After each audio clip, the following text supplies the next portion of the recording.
strap yourself in because the news coming out of Celtic Park is absolutely wild. I've got 3 massive updates for you, from Kasper Schmeichel lifting the lid on what Martin O'Neill is doing behind the scenes, to Chris Sutton tearing into the critics, and Calmac dropping a bombshell about his Scotland future. So stay with me right to the end. We have 6 news a day to keep you updated with the mighty Celtic. Hit that subscribe button and be part of it. You know, after all the chat about Wilfried Nancy finally stepping into the Celtic dugout this week, it feels only right to talk about the man who's been holding this whole place together with nothing but grit, humor, and pure Parkhead spirit. And funnily enough, it's Kasper Schmeichel who's spilled the beans on just how much of a breath of fresh Glasgow air Martin O'Neill has been. And honestly, hearing Kasper rave about him only proves what you and I have seen with our own eyes these past few weeks. The man walked back into paradise like he'd never left, and suddenly the whole squad looks alive again. Kasper's been around the block, right? He's played everywhere, faced every kind of manager, dealt with egos bigger than the puddles on Sucky Hall Street after a proper winter downpour. But even he's sitting there at Lennoxtown, wide-eyed like he's learning the game all over again under O'Neill.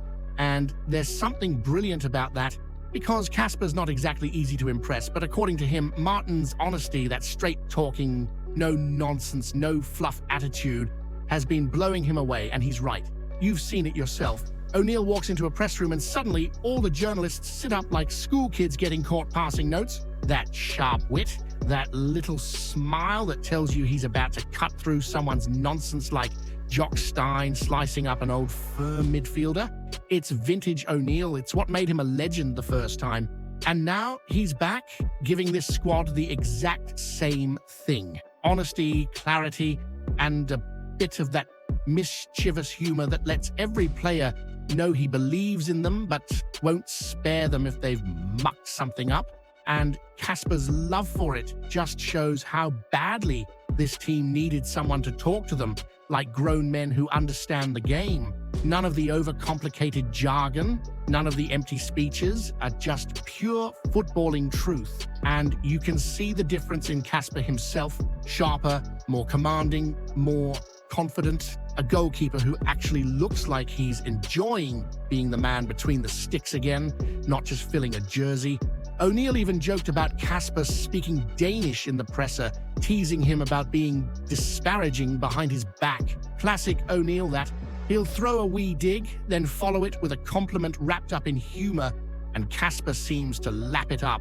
The whole dressing room does, and that's why this wee interim spell of his has felt so special. 6 wins out of 7, European joy, domestic momentum, and all of it built on his ability to walk in, look every player in the eye, and tell them exactly what he expects. No drama, no nonsense, just belief. And here's the thing, with only 1 match left before Nancy comes in, I can't help but think, has O'Neill set the standards so high that the new man's walking into paradise with the bar already on the roof? Do you think Martin O'Neill has raised expectations so much that Nancy will be under massive pressure the moment he walks into the Celtic dugout? Hit that subscribe button. Lads, let's G it loldy till we hit 1,500 mad Celtic daffs. After Kasper Schmeichel just finished telling the world how refreshing Martin O'Neill has been inside that dressing room, it seems half the pundits out there suddenly felt the urge to invent some new narrative about him.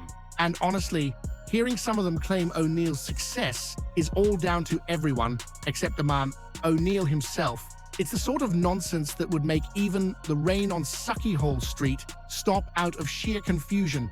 And right on cue, Chris Sutton has waded in, and he hasn't held back for a second. Sutton absolutely tore into those, suggesting O'Neill is nothing more than a motivator, while Sean Maloney and Mark Fotheringham supposedly run the entire tactical shop. And good on him, because that kind of chat is disrespect at its finest. Sutton knows the man. He lived through the glory years with him. He saw what O'Neill did at a time when the Celtic squad walked into every match with the swagger of a side that expected silverware, not hoped for it. And now he's seeing the exact same thing returning, the belief, the clarity, the structure, and he's not having anyone pretending it's accidental, and he's right. Look at the past few weeks, the shift in Dyson's movement, the way Reo Hatate suddenly looks like a player exploding back to life, the defensive shape that's solid again instead of leaking goals like the roof at Ibrox in a January storm. These aren't coincidences, these are decisions, precise, experienced, intentional decisions. And Sutton's point is simple. You don't stumble into that by smiling at players and clapping your hands a few times. What he said cuts right through the noise. The idea that O'Neill isn't a tactician is lazy. It's born from folk who clearly haven't paid attention to the man's entire career. The promotions, the rebuilds, the European nights, the cup runs, the way he shaped entire clubs long before social media told everyone what to think. He's done it across decades, across leagues, and now he's done it again at Celtic, stepping in when the place felt flat and immediately turning it into something breathing fire. And here's the part Sutton hammered home. If Maloney and Fotheringham are doing well, it's because O'Neill is the one leading the ship. Delegation isn't weakness, it's strength. And you can see every bit of that in how the squad carries itself. No confusion, no fear, just focus and belief. That doesn't happen with a mascot in the dugout. It happens with a leader. Now, with Nancy arriving after the Dundee match, Sutton's message hits even harder. He's saying appreciate the man properly, not because of nostalgia, not because of the past, but because what he's done right now, in this moment, has been transformative. He steadied the club when it desperately needed someone calm. He sharpened the football when it was drifting. He restored unity when pressure was building. That's management, real management. Do you think some pundits are downplaying Martin O'Neill's tactical influence simply because they can't stand seeing Celtic thriving again under a legend who proves them wrong every single week? Hit that subscribe button. Lads, let's G it, loudy till we hit 1,500 mad Celtic daffs.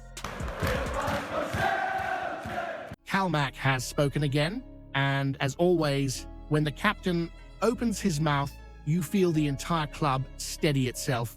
After everything Martin O'Neill has done these past weeks, after the lift, the belief, the spark coming right back into the place, the Scotland chat was bound to reappear, but Calmac wasn't biting at all. 63 caps, years of dragging Scotland through some grim nights, then giving everything in the Euros. The man has earned the right to step away without folk trying to drag him back every 5 minutes. And you can hear it in his voice. He's respectful, proud of the lads, delighted they made the World Cup, but he's not letting himself get sucked into the speculation circus.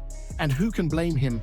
Right now, his entire world is Celtic, and he said it straight. He's focused on the job in front of him, the intensity, the responsibility, the constant pressure that comes with being captain of a club where you're expected to win more matches in a season than the lot across the city, win arguments with referees. And honestly, watching the way he's carried this team through the chaos of the managerial change, it's no wonder he wants full focus on paradise. Since that dark day at Tynecastle, when Hearts had folk crowing like they'd reinvented football, Calmac has been the anchor holding the ship together, while O'Neill breathed life back into the squad. And look where they are now, 2 points behind, with a game in hand, playing with a clarity and confidence that had vanished completely under the final weeks of Rodgers. The performance at Easter Road showed exactly what this group has become again. Hard, hungry, unwilling to fold even when things look sticky, and O'Neill staying on a little longer, paperwork delays or not, has only helped steady things even more. Typical Celtic, isn't it? 1 minute you think you know what the week looks like, the next minute you're preparing for Dundee, Hearts, Roma, and a domestic final, all in a matter of days. Only this club could make your diary shake in fear. Calmac nailed it perfectly. At Celtic, every match is massive, every week is pressure, Every moment is an examination, 60 or more games a season, and every one of them must be won. Managers come in knowing that from the second they step onto the pitch at Paradise, Nancy hasn't even officially started, and he's already under the kind of pressure most coaches don't face once in their careers. But that's what makes this club different. That's why it demands a captain like Calmac, and that's why he's right to keep his focus exactly where it belongs, on lifting this team through a season that's only just getting started, not juggling the demands of two nations. Do you think Calmac should shut the Scotland door permanently, or would going back risk draining the energy the captain needs to keep Celtic pushing for every trophy this season? Hit that subscribe button. Lads, let's G it loudly till we hit 1,500 mad Celtic dafts